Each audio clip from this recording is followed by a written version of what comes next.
নমস্কার, ডিএ মামলার latest update আজকে আমি শেয়ার করব।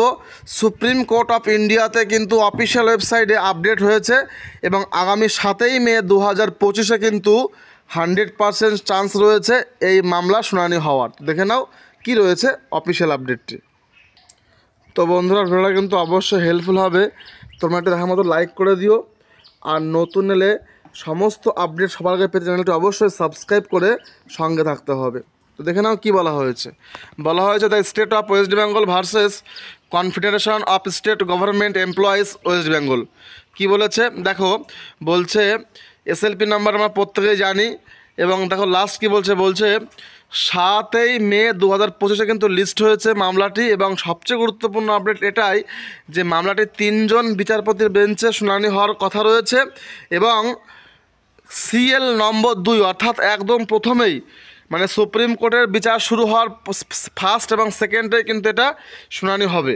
অর্থাৎ এদিন কোনো অজুহাত শোনা যাবে না।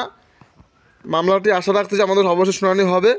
আর দেখে নাও কী বলা হয়েছে আগের দিন অর্ডারটায় বলা রয়েছে যে 1 মে কিন্তু শুনানি হয়েছিল। পিটিশন ওয়ার মেনশন ছিল 1/5/2025-এ। সেদিনকে এখানে অভিষেক মানু সিংভি সিনিয়র অ্যাডভোকেট তিনি কিন্তু এটা মেনশন করিয়েছে, এবং এখন আরও অনেকেই রয়েছে। তো অর্ডারটা কী ছিল না, যে let the matters be not deleted from the date already mention notified, that is 7ই মে 2025। অর্থাৎ এই মামলাটি কোনো মতো ডিলিট না হয় তার জন্য আগামী 7ই মে 2025 2 নাম্বার সিরিয়ালে কিন্তু উঠতে চলেছে সুপ্রিম কোর্ট অফ ইন্ডিয়াতে 3 জন বিচারপতির বেঞ্চে। তো আমরা আশা রাখছি সবাই যে মামলাটি অবশ্যই উঠবে, এবং শুনানিতে কী হবে বন্ধুরা অবশ্যই কমেন্ট করো যে কি হতে পারে, এবং আরও আপডেট আসলে আমি জানিয়ে দেবো।